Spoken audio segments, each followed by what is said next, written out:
തീർച്ചയായും ആസിഫ് അലിയുടെ ചിരി തന്നെയാണ് അതിനുള്ള മറുപടി. ആ ദൃശ്യങ്ങൾ വീണ്ടും വീണ്ടും എടുത്തു നോക്കുമ്പോൾ അതെങ്ങനെയാണ് സംഭവിച്ചതെന്നുള്ളത് നമുക്ക് മനസ്സിലാക്കാനാകുന്നുണ്ട്. അദ്ദേഹം അപമാനിക്കപ്പെട്ടു, രമേശ് നാരായണൻ അപമാനിക്കപ്പെട്ടു. അത് അദ്ദേഹം ഇന്ന് നമ്മുടെ ചർച്ചയിൽ വളരെ വിശദമായി തന്നെ പറയുകയും ചെയ്തിട്ടുണ്ട്. ആ അപമാനത്തിന് ശേഷം അദ്ദേഹം തന്നെ ഓർമ്മിപ്പിക്കുന്നു, എനിക്ക് കൂടി തരാനുണ്ട്, ഞാൻ കൂടി ആ സിനിമയിൽ ഉണ്ടായിരുന്നു എന്ന് പറയുന്നു. അപ്പോൾ ജയരാജ് കാണുന്നുണ്ടല്ലോ, ആ സിനിമയുടെ ഭാഗമായിരുന്ന ഇദ്ദേഹം അവിടെ ഇരിക്കുന്ന കാണുന്നുണ്ടല്ലോ, അവരാരും ഓർമ്മിപ്പിച്ചില്ല എന്നുള്ള വിഷമം അദ്ദേഹത്തിനുണ്ട്.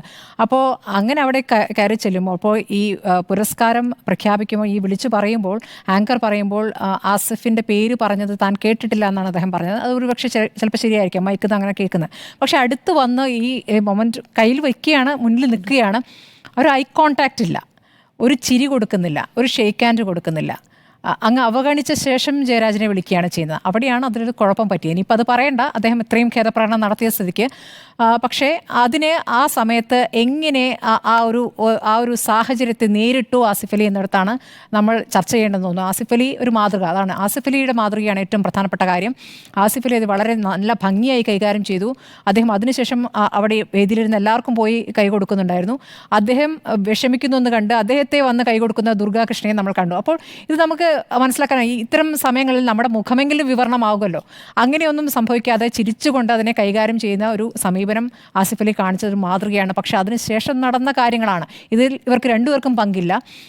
രണ്ടുപേർക്കും രണ്ട് ഘട്ടങ്ങളിലുണ്ടായ സംഭവങ്ങളുടെ ഒരു ആകത്തുകയാണ് നമ്മൾ കണ്ടത്. അതിനപ്പുറം ഇന്ന് രമേശ് നാരായണൻ പറയുകയും ചെയ്തു, MTയുടെ പരിപാടിയിൽ അത് പിന്നീട് ഈ രൂപത്തിൽ ചർച്ച ചെയ്യപ്പെടുന്നതിലും തനിക്ക് ഖേദമുണ്ട്. അതുകൂടി നമ്മുടെ ചർച്ചയിൽ കൂടെ അദ്ദേഹം ഖേദം പ്രകടിപ്പിച്ചു. പക്ഷേ അതിനുശേഷം എന്താണ് സാമൂഹ്യ മാധ്യമങ്ങളിൽ നടന്നതെന്നുള്ളതാണ്. ഇപ്പോൾ രമേശ് നാരായണനെ പിന്തുണയ്ക്കുന്നവർ മതത്തിൻ്റെ പേര് പറഞ്ഞ് ആസിഫ് അലിക്കെതിരെയുള്ള ഒരു നിലപാടെടുത്തുകൊണ്ട് രമേശ് നാരായണനെ പിന്തുണയ്ക്കുക, ആ സമീപനം കൈക്കൊള്ളുന്നു. അപ്പോൾ ആസിഫ് അലിക്കെതിരെ വലിയ രീതിയിൽ അറ്റാക്ക് നടക്കുന്നു വേറെ രൂപത്തിൽ. അത് നമുക്ക് അംഗീകരിക്കാവുന്ന കാര്യമേ അല്ല. ഇവർ രണ്ടുപേരും ആ രൂപത്തിൽ പ്രതികരിക്കുന്നവരല്ല. അദ്ദേഹത്തിൻ്റെ ഗുരുവിൻ്റെ പേര് പറയേണ്ട അവസ്ഥ വരുന്നു, അല്ലാഹുവിൻ്റെ നാമം പലതവണത്തിൽ പറയേണ്ടി വരുന്നു. അതൊക്കെ ഒരു നമ്മുടെ ഈ വർത്തമാനകാലത്തെ ഏറ്റവും എന്താ പറയുക മോശമായ സാഹചര്യം കൂടിയാണ് ഇങ്ങനെ ഒരു ചർച്ചയിലേക്ക് പോകുന്നത്. ഏതായാലും ആസിഫ് അലിക്ക് പിന്തുണ പ്രഖ്യാപിച്ചുകൊണ്ട് അമ്മ സംഘടന എത്തി. ആദ്യം സിദ്ദിഖിൻ്റെ പോസ്റ്റ് ഉണ്ടായിരുന്നു, ആ പോസ്റ്റിലെ വരികൾ ഇപ്പോൾ സുജയ വായിച്ചു.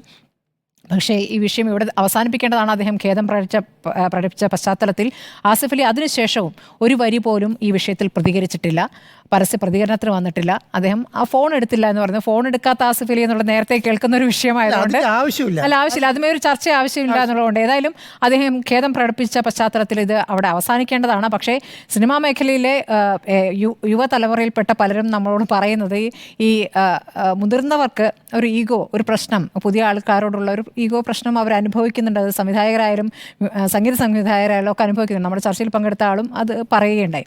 അപ്പോൾ ഇതൊക്കെ ഒരു പാഠമാണ്. ഇനി ഇങ്ങനൊരു കാര്യം, അതായത് പൊതുവേദിയിൽ എങ്ങനെ പെരുമാറണം എന്നുള്ളത്. നമ്മുടെ ചുറ്റും ക്യാമറകളുണ്ട്, എങ്ങനെയായാലും ഇതിപ്പോൾ ടെലിവിഷൻ ക്യാമറ ആവണമെന്നില്ല, ഒരു മൊബൈൽ ചിത്രീകരിച്ചാലും മതിയല്ലോ. നമ്മളെങ്ങനെ പെരുമാറുന്നു എന്നുള്ളത് ഓഡിറ്റ് ചെയ്യപ്പെടും എന്നുള്ളൊരു യാഥാർത്ഥ്യം എല്ലാവരും മനസ്സിലാക്കുന്നത് നല്ലതാണ്. പ്രത്യേകിച്ച് പൊതുപ്രവർത്തകരായാലും സിനിമാ താരങ്ങളായാലും എല്ലാവരും അറിയപ്പെടുന്ന ആളുകൾ ശ്രദ്ധിച്ചുകൊണ്ടേയിരിക്കും എന്നുള്ളൊരു ബോധമുണ്ടാകുന്നത് നന്നായിരിക്കും.